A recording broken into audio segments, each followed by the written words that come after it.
تو آج ہمارے سامنے جو مواد ہے وہ پاکستان کی تاریخ اور ثقافت کے آپ کہہ لیں مختلف رنگ سمیٹے ہوئے ہیں۔ جی کچھ تحریریں تو قیام پاکستان اور اہم شخصیات کا ذکر کرتی ہیں، اور دوسری طرف خاص طور پر یوں میگزین سے خیبر پختونخوا کی ثقافت، زبانیں، روایتیں، ادارے، ان سب پر بات ہے۔ بالکل، یہ ایک بڑا دلچسپ موقع ہے کہ ہم دیکھیں کہ کیسے تاریخ کے بڑے واقعات اور مقامی ثقافت روزمرہ کی زندگی یہ کیسے آپس میں جڑے ہوئے ہیں۔ صحیح۔ قومی شناخت صرف اب دیکھیں تاریخ کی کتابوں سے نہیں بنتی، اس کی جڑیں تو ثقافتی ورثے میں ہوتی ہیں۔ تو پھر چلیں شروع کرتے ہیں قیام پاکستان کے ذکر سے۔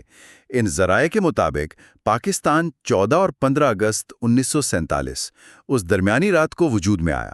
جی ہاں، یہ برطانوی ہند کی تقسیم اور ظاہر مسلم لیگ کی تحریک کا نتیجہ تھا۔ محمد علی جناح صاحب ملک کے پہلے گورنر جنرل مقرر ہوئے۔ جی، اور یہاں یہ جو یوم آزادی کی تاریخ کا معاملہ ہے نا، وہ تھوڑا دلچسپ ہے۔ اچھا۔ ہاں، انڈین انڈیپینڈنس ایکٹ 1947 میں تو 15 اگست ہی لکھا تھا، اور جناح صاحب نے بھی قوم سے اپنے پہلے خطاب میں 15 اگست ہی کو سالگرہ کہا تھا، لیکن بعد میں 14 اگست کی تاریخ اپنا لی گئی۔ تو یہ 15 سے 14 اگست یہ تبدیلی کیا ذرائع اس کی کوئی حتمی وجہ بتاتے ہیں یا یہ مختلف نظریات ہیں؟ ذرائع میں دونوں باتیں ملتی ہیں۔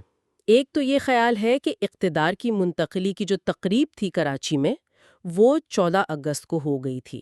اچھا۔ اور دوسری اہم بات یہ کہ 14 اگست 1947 اسلامی کیلنڈر کے حساب سے 27 رمضان 1366 ہجری کی رات تھی، ایک بہت متبرک رات۔ صحیح۔ تو شاید یہ دونوں ہی عوامل تھے۔ واہ، یہ تاریخ والی بات تو واقعی غور طلب ہے۔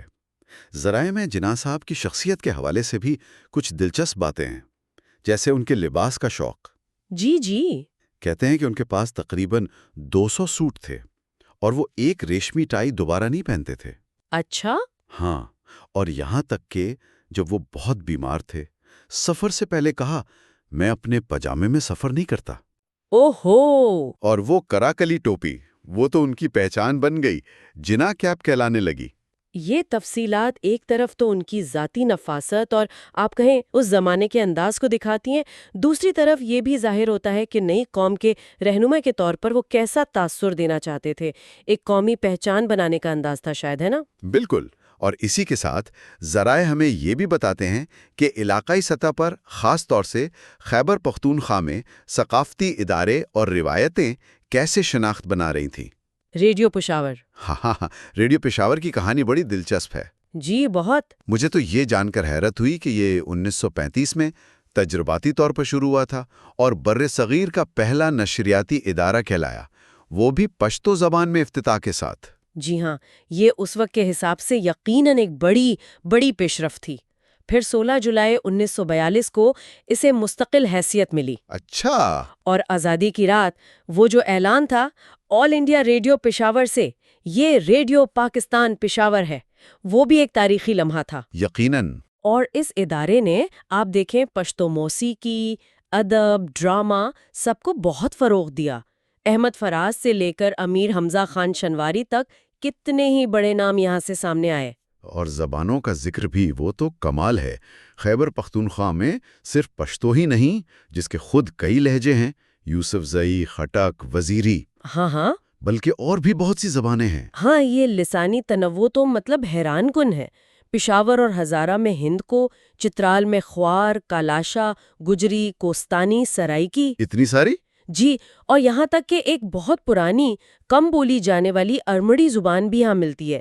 اکیلی چترال وادی میں ہی 10 سے زیادہ زبانیں بولی جاتی ہیں۔ 10 سے زیادہ؟ جی، یہ اس علاقے کی صدیوں پرانی تاریخ اور ثقافتی گہرائی کا آپ کہہ لیں منہ بولتا ثبوت ہے۔ ثقافت کی بات چل رہی ہے تو وہ 4 صدا کی مشہور چپل کا ذکر بھی ہے۔ ہاں جی، 4 صدا چپل۔ کچھ روایات تو اس سے سکندر اعظم کے زمانے سے جوڑتی ہیں، اور ایک دلچسپ بات یہ بھی سامنے آئی کہ ایک برطانوی ڈیزائنر پال سمتھ، جی، اس نے اس کا ڈیزائن استعمال کیا جی بالکل۔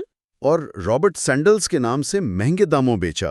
جی، یہ واقعہ تو ثقافتی ملکیت اور اس کے استعمال پر ایک بحث بھی چھیڑتا ہے نا؟ بالکل۔ اسی حوالے سے ذرائع میں ذکر ہے کہ مقامی سطح پر فٹ ویئر ٹریننگ انسٹیٹیوٹ اور لیدر ولیج جیسے منصوبے بھی شروع ہوئے یا کرنے کا سوچا گیا۔ اچھا، مقصد یہی تھا کہ اس ہنر کو جدید بنایا جائے، کاریگروں کو فائدہ پہنچے، مطلب ثقافتی ورثے کو معیشت سے جوڑنے کی کوشش۔ تو مجموعی طور پر اگر دیکھیں، ان ذرائع سے ہم نے پاکستان کے ابتدائی دنوں قائد اعظم کی شخصیت کے کچھ غیر معروف پہلو دیکھیں، جی، اور پھر خیبر پختونخوا کی بھرپور ثقافتی زندگی، ریڈیو پشاور کی میراث سے لے کر زبانوں کے تنوع اور چارسدہ چپل جیسی دستکاری تک ان سب کا جائزہ لیا۔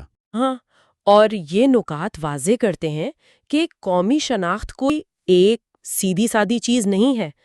یہ صرف بڑے تاریخی فیصلوں یا قومی علامتوں تک محدود نہیں، صحیح، بلکہ اس کی جڑیں عوام کی بولیوں میں، ان کے ہنر میں، ان کی روزمرہ کی روایات، مقامی اداروں میں بہت گہری ہوتی ہیں۔